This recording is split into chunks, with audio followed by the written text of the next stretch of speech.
تصور کریں آپ سمندر کے بیچوں بیچ ایک ایسے شہر میں رہتے ہیں جہاں ہزاروں لوگ آباد ہیں، بچے اسکول جاتے ہیں، بازار آباد ہے۔ پھر ایک دن لوگ اپنا سامان سمیٹتے ہیں، دروازے بند کرتے ہیں اور چلے جاتے ہیں۔ نہ کوئی جنگ ہوتی ہے، نہ کوئی زلزلہ، نہ کوئی وبا، مگر صرف چند دنوں میں پورا شہر خالی ہو جاتا ہے۔ 5000 سے زیادہ لوگ غائب ہو جاتے ہیں اور پیچھے رہ جاتی ہے صرف خالی عمارتیں، ٹوٹے ہوئے کمرے اور خاموشی، ایسی خاموشی جو آج بھی سمندر کی لہروں میں سنائی دیتی ہے۔ یہ کوئی کہانی نہیں ہے، بلکہ جاپان کے بدنام زمانہ ہاشیما آئس لینڈ کی سچی داستان ہے۔ ایک ایسا جزیرہ جسے دنیا آج گھوسٹ آئی لینڈ اور بیٹل شپ آئی لینڈ کے نام سے جانتی ہے۔ بحر کاہل کے نیل گو پانیوں میں واقع ہاشیما آئس لینڈ دور سے دیکھنے پر ایک جنگی بحری جہاز جیسا دکھائی دیتا ہے، اسی لیے جاپانی اسے بیٹل شپ آئی لینڈ کہتے ہیں۔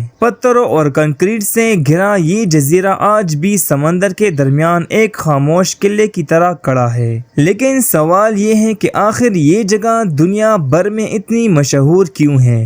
19ویں صدی کے آخری برسوں میں ایک حیران کن دریافت ہوئی۔ جزیرے کے نیچے سمندر کے تہہ میں کوئلے کے وسیع ذخائر موجود تھے۔ اس وقت دنیا صنعتی انقلاب کے دور سے گزر رہی تھی۔ کارخانے، ٹرینیں، جہاز، سب کو کوئلے کی ضرورت تھی۔ یہ دریافت جاپان کے لیے خزانے سے کم نہیں تھی۔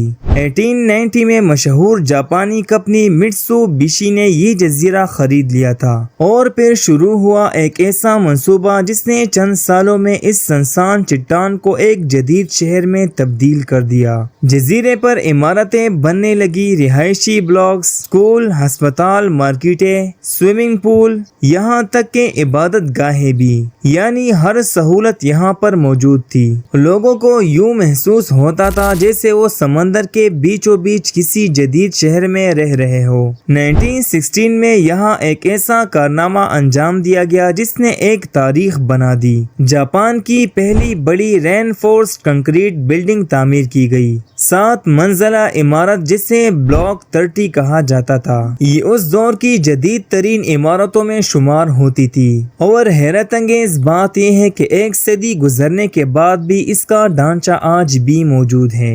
جزیرے کا کل رقبہ صرف 6.3 ہیکٹر تھا، یعنی چند فٹ بال گراؤنڈز کے برابر، مگر یہاں رہنے والوں کی تعداد 5000 سے تجاوز کر گئی تھی۔ یہ دنیا کے سب سے زیادہ گنجان آباد مقامات میں شامل ہو گیا۔ ہر طرف لوگ ہی لوگ تھے، تنگ گلیاں، مصروف عمارتیں اور زندگی کی رونقیں تھی۔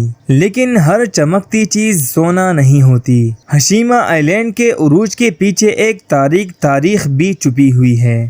دوسری جنگ عظیم کے دوران ہزاروں کوریائی اور چینی مزدور یہاں لائے گئے۔ بہت سے لوگوں کے مطابق انہیں سخت حالات میں کام کرنے پر مجبور کیا گیا۔ کانوں کے اندر شدید گرمی، آکسیجن کی کمی اور خطرناک ماحول۔ روزانہ مزدور سینکڑوں میٹر نیچے اترتے تھے، جہاں حادثات معمول کی بات تھی۔ کئی لوگ کانوں میں دب گئے، کئی بیماریوں کا شکار ہوئے، اور بہت سے افراد کبھی اپنے گھروں کو واپس نہ جا سکیں۔ یہی وجہ ہے کہ آج بھی ہاشیما آئی لینڈ کا ذکر آتا ہے تو اس دردناک تاریخ کو فراموش نہیں کیا جاتا۔ 2015 میں یہ جزیرہ یونیسکو ورلڈ ہیریٹیج سائٹ قرار دیا گیا، لیکن اس فیصلے پر کافی بحث ہوئی، کیونکہ ناقدین کا کہنا تھا کہ جزیرے کی تاریخ کو نظر انداز نہیں کیا جانا چاہیے۔ اور پھر وہ سال آیا جس نے سب کچھ بدل دیا۔ 1974 جاپان میں تیل نے کوئلے کی جگہ لینا شروع کر دیا۔ کان کنی اب منافع بخش نہیں رہی تھی۔ میٹسو بشی نے اعلان کیا کہ کان اب بند کی جا رہی ہے، اور پھر وہ ہوا جو کسی نے سوچا بھی نہیں تھا۔ چند دنوں کے اندر ہزاروں لوگ جزیرہ چھوڑ گئے۔ بچے، خاندان، دکاندار، مزدور، سب کے سب چلے گئے۔ کل تک جہاں زندگی تھی آج وہاں خاموشی ہے۔ دروازے بند تھے، کھلونوں پر گرد جمع ہو چکی تھی، کلاس روم خالی تھے، اور سمندر کے درمیان ایک مکمل شہر ویران کھڑا تھا۔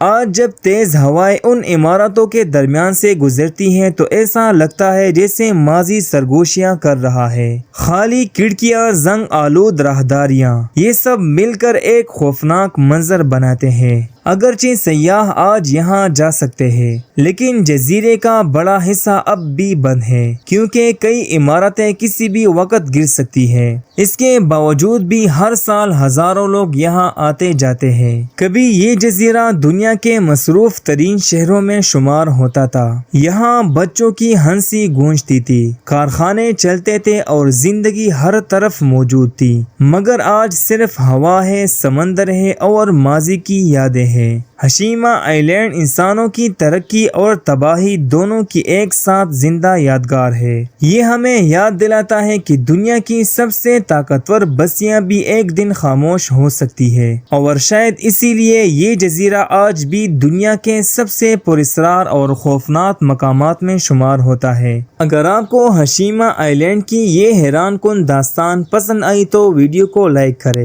اور ایسے ہی پراسرار، تاریخی اور حیرت انگیز ویڈیوز کے لیے چینل کو سبسکرائب کرنا مت بھولیں۔ کمنٹ میں ضرور بتائیں کہ آپ کبھی اس گھوسٹ آئی لینڈ پر جانا چاہیں گے۔ اللہ حافظ۔